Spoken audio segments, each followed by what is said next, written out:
दोस्तों, मेरे चैनल को जरूर सब्सक्राइब करें। आपका बहुत बहुत धन्यवाद। एक समय की बात है, लक्ष्मीपुर के जंगल में बहुत से पशु पक्षी रहा करते थे। उसके बीच रंगीला नाम का एक बड़ा ही नेक हिरण भी रहता था। वह बहुत ही मेहनती, मिलनसार और परोपकारी था। वह अपने मन, कर्म और वचन से सबका ख्याल रखता था। किसी का स्वास्थ्य खराब होने पर वह हालचाल लेने के साथ साथ उसके उपचार की भी व्यवस्था करता था। वह जहाँ रहता था वहाँ अपने मेहनत से चारों तरफ हरियाली रहता था। एक बार रंगीला स्वयं बीमार पड़ गया। उसे ऐसा बुखार चढ़ा कि उतरने का नाम ही नहीं ले रहा था। उसने स्वयं कुछ जड़ी बूटियां खाई, लेकिन कोई लाभ नहीं हुआ। उनकी बीमारी की खबर पूरा जंगल में फैल गई थी, लेकिन उसे देखने के लिए कोई नहीं आया। तब उसका मन अधिक मुरझा गया। उसे उठा नहीं जा रहा था। फिर भी वह उठकर थोड़ा आगे आया और उसने देखा कि 2 हिरण उनके इलाके में आ गए थे। वह उनके बड़ी बड़ी हरी हरी घास खा रही थी। उन्होंने जब रंगीला को देखी तो मुस्कुराने लगी। अरे रंगीला, कैसी है तुम्हारी तबीयत? हम लोग तो तुमसे ही मिलने आए हैं, तुम्हारा हालचाल जानने आए हैं। हाँ रंगीला, मैंने सुना तुम्हारी तबीयत बहुत खराब है, तो हमसे रहा नहीं गया, इसीलिए चले आए हैं।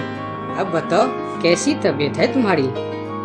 तबीयत में कुछ सुधार नहीं आया है, अब कोई दूसरी दवा लेनी पड़ेगी। हाँ हाँ, अच्छी दवा लेना और अपनी ख्याल रखना। अब तुम आराम करो, हम चलते हैं। रंगीला मुड़कर अपने घर के तरफ चला गया और इधर दोनों हिरण फिर से रंगीला के इलाके के हरे हरे घास खाने लगी। हमने इस जगह के बारे में जितना सुना था उससे कहीं ज्यादा पाया।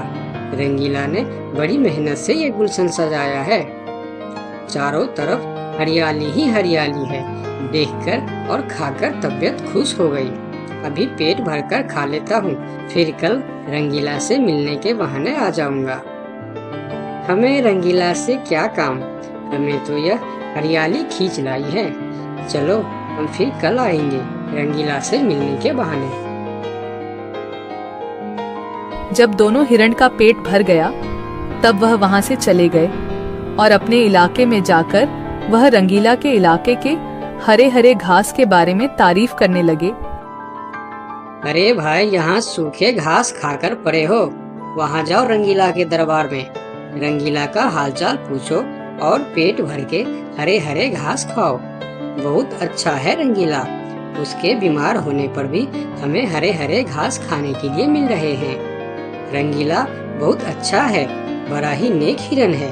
उसके बीमार होने पर भी हमें हरे हरे घास खाने के लिए मिल रहा है। इससे अच्छी बात और क्या हो सकती है।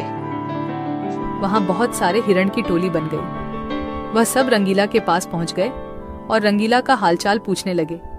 पहले तो रंगीला को इस बात की बहुत खुशी हुई कि कितने सारे लोग इनके हालचाल पूछने आ गए, लेकिन उसके बाद का नजारा देखकर रंगीला का सर चकरा गया। सारे हिरण उनके इलाके के घास खाने में जुट गए थे। कुछ हिरण तो फल भी खा रहे थे। उनके पास सर उठाकर इधर उधर देखने की भी फुर्सत नहीं थी। रंगीला बेचारा मन ही मन सोचने लगा कि यह लोग मेरे पास 2 घड़ी भी नहीं रुके और घास खाने में जुट गए। अगर यही हाल रहा तो मेरे इलाके के सभी घास खत्म हो जाएंगे, मेरे खाने के लिए भी कुछ नहीं बचेगा। लेकिन उसके थोड़ा देर बाद ही उनका मित्र भालू वहां आ गया। उसके आने में देर हो गया था।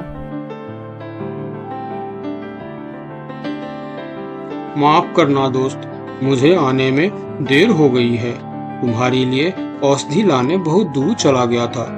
औषधि तो मिल गई, लेकिन आने में थोड़ी देर हो गई। ये जड़ी बूटी तुम जल्दी खा लो और जल्दी से ठीक हो जाओ मेरे दोस्त। रंगीला ने वह औषधि खाई और कुछ देर बाद ही उसे आराम मिलने लगा। उसका दोस्त भालू उनके साथ ही रुका रहा और 2 दिन के बाद रंगीला का तबीयत ठीक हो गई। लेकिन उनके खाने के लिए न कोई घास बचा था, न कोई फल बची थी। उनकी सारी मेहनत पर पानी फिर गया था। वह बहुत उदास हो गया। दोस्त रंगीला, मैं जानता हूँ ये मतलब का संसार है। ज्यादातर यहाँ सब दोस्ती दिखावा का ही करते हैं। सब अपने फायदे की सोचता है। तुम चिंता मत करो, हम दोनों मिलकर यहाँ फिर से अपना गुलशन सजाएंगे, एक नई दुनिया बनाएंगे। इस कहानी से हमें यह सीख मिलती है कि मन में कपट रखने वाला मित्र शत्रु से भी ज्यादा खतरनाक होता है। दोस्तों, मेरे चैनल को जरूर सब्सक्राइब करें। आपका बहुत बहुत धन्यवाद।